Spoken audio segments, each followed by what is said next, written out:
रूप संवरण करने पर भी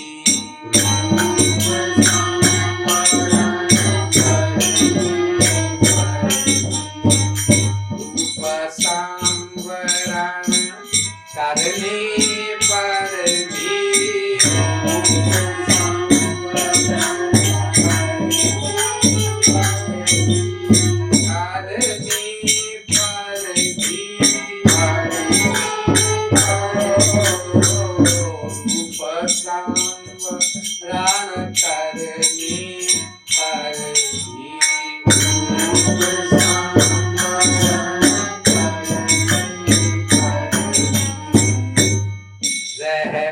जनपुर रह जनपुर अविराम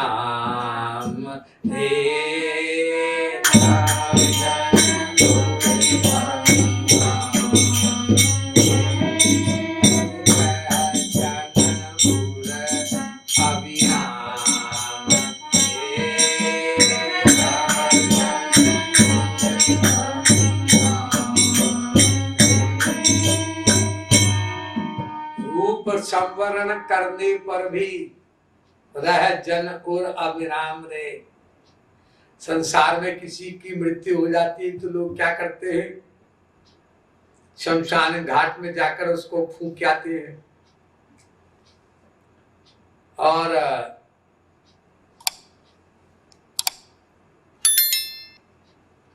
लौट करके आकर के और कुछ दिन तक उसका फोटो रख लेते हैं और फोटो पे माला रख देते हैं और कुछ दिन में उसको फोटो का भी, चित्र का भी ध्यान नहीं होता, अपने पति का, बीवी का, बेटे का, बाप का भूल जाते हैं। लेकिन यहाँ क्या है, जगत गुरुत्तम श्री कृपालु महाप्रभु संवरण लीला करने पर भी साक्षात रहते हैं, लेकिन सब जगह नहीं। रह जन उर अविराम रे, और लगातार रहते अविराम। और जो नासमझ लोग हैं, अज्ञानी लोग हैं, उनके लिए स्वयं अपने हैंड राइटिंग में लिख करके भी गए हैं, मेरी संवरण लीला के बारे में मत सोचना, मैं कहीं नहीं जा रहा हूं। तो जो उच्च कोटि के साधक होते हैं वो यह मान करके चलते हैं कि जगत गुरुत्तम श्री कृपालु महाप्रभु कहीं नहीं गए हैं, और अगर वो रहते हैं संवरण लीला करने के पहले जो वो रहे थे, तो फिजिकली थोड़ी ना किसी की रक्षा करने के लिए गए थे। जो लोग उनका ध्यान करते थे, उनसे प्रेम करते थे, तो वो फिजिकली इन पर्सन कहीं रहे या ना रहे बराबर।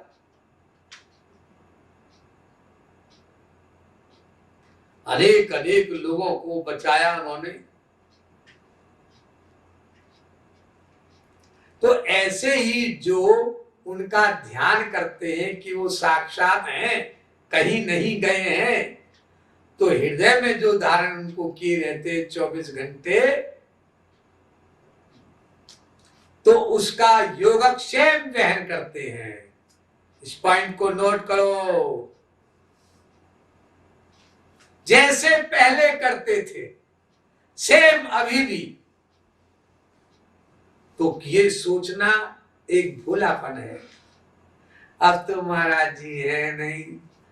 अरे पहले से ज्यादा योगक्षेम वहन कर रहे हैं। ये सब जो साधक हैं महाराज जी के, उनका अनुभव है, और उन्हीं से पूछेगा अगर आप मेरी बात ना माने तो ये इस पंक्ति का अर्थ है कि रूप संवरण करने पर भी, रूप संवरण करने पर भी, रूप संवरण करने पर भी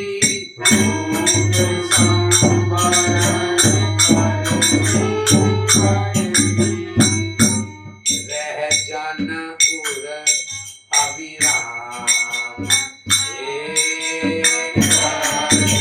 कृपालु हरि हूँ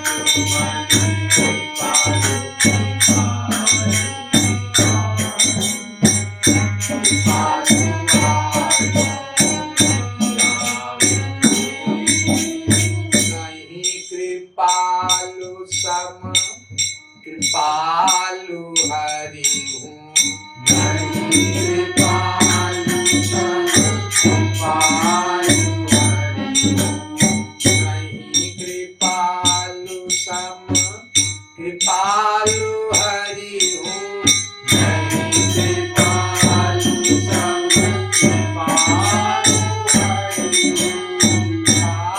कृपालु नहीं कृपालु सम कृपालु हरि हूँ नहीं कृपालु सम कृपालु हरि हूँ कृपा सिंधु छविधाम रे कृपा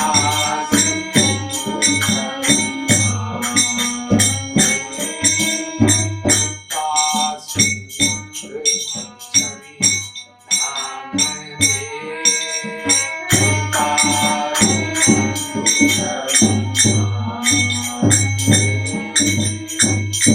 भगवान का एक नाम है कृपा सिंधु, करुणा कर, दया के समुद्र। लेकिन जगत गुरु उत्तम श्री कृपालु जैसे दयालु नहीं है वो। नहीं कृपालु सम कृपालु हरि हूं। ये आप कैसे कहते हैं? बताऊं कैसे कहता हूं? देखिए, कृपालु प्रभु यानी भगवान श्री कृष्ण तो केवल वेद बना गए, चारों वेद हम लोगों के कल्याण के लिए। बहुत बड़ी बात की। अगर वो वेद ना बनाते तो फिर हम उनकी प्राप्ति का उपाय कैसे जानते? और उन्हीं भगवान श्री कृष्ण ने हमें मनुष्य शरीर भी दिया। ये भी देखो कितनी दया। कब हुक करी करुणा नर देहि, तेत ईश बिनु हेतु सने। तो मनुष्य शरीर दिया, ये श्री कृष्ण की दया। दयालु हुए ना, कृपालु हुए। हाँ, और फिर खुद अवतार लिया, वेद बनाए, वेद अभ्यास के रूप में उनको लिखा भी। पहले वेद लिखे नहीं जाते थे ही नहीं लिखे हुए। सबसे पहले ब्रह्मा ने वेद सुनाया अपने शिष्य को, उसने सुन के याद कर लिया। उसने अपने शिष्य को सुनाया, उसने भी सुनकर याद कर लिया बिना बुक के। इसलिए वेद का दूसरा नाम पड़ गया श्रुति, सुना हुआ। वो लिखा नहीं किसी ने। लेकिन दया आई श्री कृष्ण को तो वेद अभ्यास के रूप में अवतार लिया और वेद लिख दिया, मतलब प्रकट कर दिया। अभी करीब 5000 साल पहले। तो ये उनकी दया है भगवान की। लेकिन आप तो कह रहे हैं जगत गुरु तब श्री कृपालु महाप्रभु उनसे भी ज्यादा दयालु है। हाँ, हम ठीक कह रहे हैं। वेद लिख तो दिया, वेद समझे कौन, समझाए कौन? खुद पढ़ने जाओ तो वेद खाक धूल पत्थर, समझ में नहीं आएगा।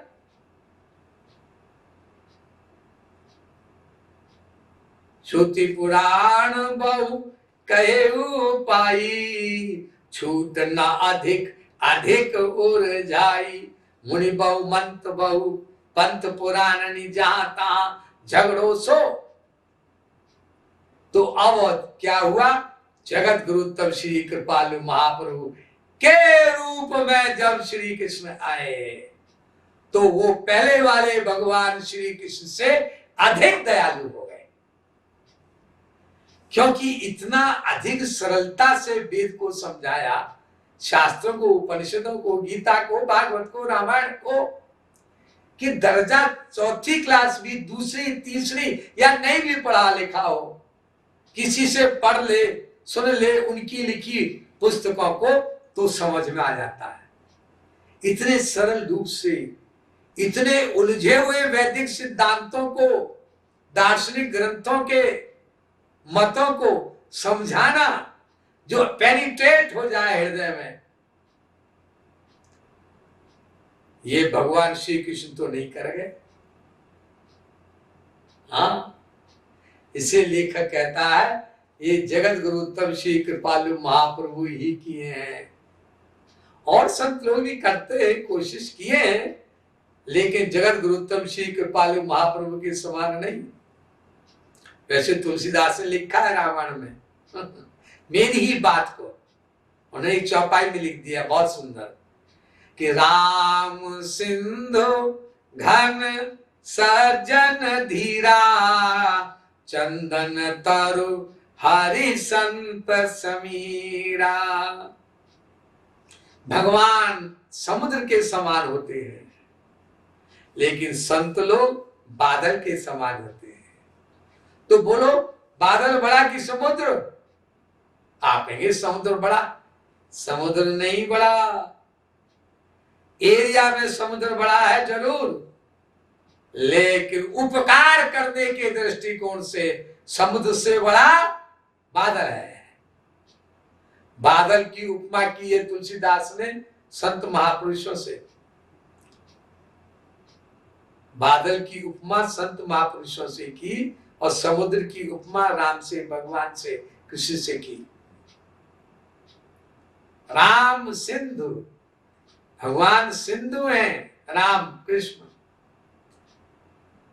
घन सज्जन धीरा, और बादल महापुरुष हैं। राम बड़े कि महापुरुष? यानी समुद्र बड़ा कि बादल? आप कहेंगे जी वो समुद्र बड़ा। बड़ा तो है, हमारे किस काम का है? पानी खारा है, कोई पी भी नहीं सकता। खेतों में डालो बाल्टी भर भर के, समुद्र के किनारे किसी ने खेत लगाए हो तो वहां पर भी पानी सारी फसलों को खराब कर देगा, जला देगा। नमकीन है ना। बादल समुद्र से पानी लेते हैं और हजारों किलोमीटर, लाखों किलोमीटर दूर जाकर सब जगह बरसा देते हैं, मीठा करके पानी को, मीठा करके। भगवान के वेद वाक्यों को, गीता के श्लोकों को, भागवत के सिद्धांतों को महापुरुष मीठा बना करके, स्वीट रूप से हमें बताता है और हम लोग मुंह हिलाते हैं। हाँ साहब, बात तो अब समझ में आई साहब। 20 साल से, 25 साल से ये गीता पढ़ रहे थे, भागवत पढ़ रहे थे, वेद पढ़ रहे थे, कभी कुछ पल्ले नहीं पड़ा। ओ देखो महात्मा जी आए, महापुरुष बाबा जी, अरे चिटकियों में समझा दिया। हाँ, अगर ये महात्मा महापुरुष नहीं आते तो जिंदगी भर नहीं, योगियों की उम्र प्राप्त करके करोड़ों साल में भी समझ नहीं पाएंगे हम वेद कहता क्या है, गीता कहती क्या है, भागवत कहती क्या है। तो महापुरुष रूपी बादल हमें समझा देते हैं। इसलिए सब संत बड़े हैं, लेकिन उन सब संत महापुरुषों से जगत गुरु तब श्री कृपालु महाप्रभु और बड़े हैं। आप कहेंगे कैसे? अरे दो कारणों से। एक तो किसी महापुरुष ने हिंदी में, सरल हिंदी में इतने अधिक ज्ञान की बातें नहीं लिखी हैं अब तक। सब उलझनों का, सब प्रश्नों का समाधान उनके 100+ ग्रंथों में। और नंबर 2, स्वयं श्री कृष्ण है, इसलिए कोई उनका ध्यान करे तो श्री कृष्ण के ध्यान का फल उसे बरबस मिल जाता है। जो लोग भी ध्यान करते हैं वो सब जानते हैं, हम डिटेल में नहीं जाना चाहते। इसलिए इस पंक्ति का ये अर्थ है, नहीं कृपालु सम कृपालु हरि हूं, कृपा सिंधु छवि धाम रे। यद्यपि श्री कृष्ण कृपा सिंधु है, छवि धाम है, लेकिन जगत गुरु उत्तम श्री कृपालु महाप्रभु की टक्कर नहीं ले सकते। अरे वो स्वयं श्री कृष्ण है, लेकिन श्री कृष्ण होकर के भी श्री कृष्ण भक्ति करो ऐसे कहते हैं। चैतन्य महाप्रभु स्वयं श्री कृष्ण थे, लेकिन क्या कहा गया उनके बारे में? महाप्रभु चैतन्य महाभावधारी, आपुनी भक्ति करे आपु मुरारी।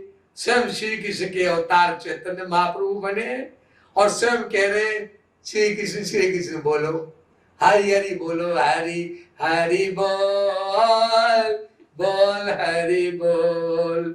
तो उन्हीं के दूसरे अवतार जगत गुरु उत्तम श्री कृपालु महाप्रभु यद्यपि श्री कृष्ण हैं, लेकिन फिर भी राधा कृष्ण की भक्ति करने को बताते हैं। तो कोई उनके अंडर में रहकर राधा कृष्ण की भक्ति करे, जगत गुरु उत्तम श्री कृपालु महाप्रभु का ध्यान करके, या फिर राधा कृष्ण की भक्ति ना भी करे, केवल जगत गुरु उत्तम श्री कृपालु महाप्रभु का ध्यान करे, उनको श्री कृष्ण मान कर, सेम फल मिलेगा।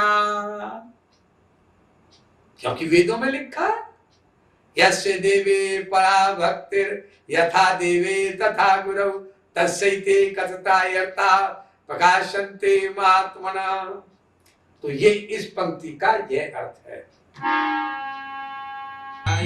कृपालु सम कृपालु हरि हूँ, कृपालु सम कृपालु हरि हूँ, कृपालु सम कृपालु हरि हूँ, कृपालु सम कृपालु हरि हूँ, कृपालु सम कृपालु हरि हूँ,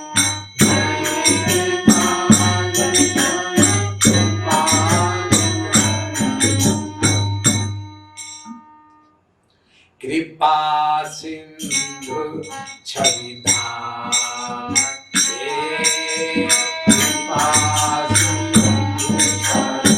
कृपा सिंधु छवि धाम रे, कृपा सिंधु छवि धाम,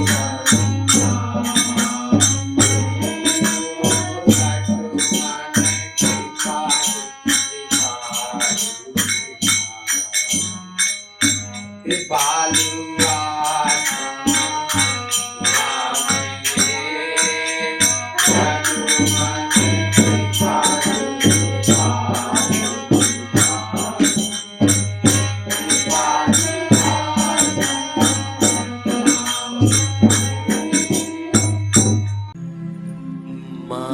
महाराज जी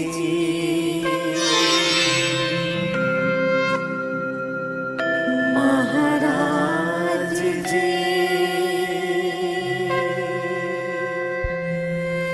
महाराज जी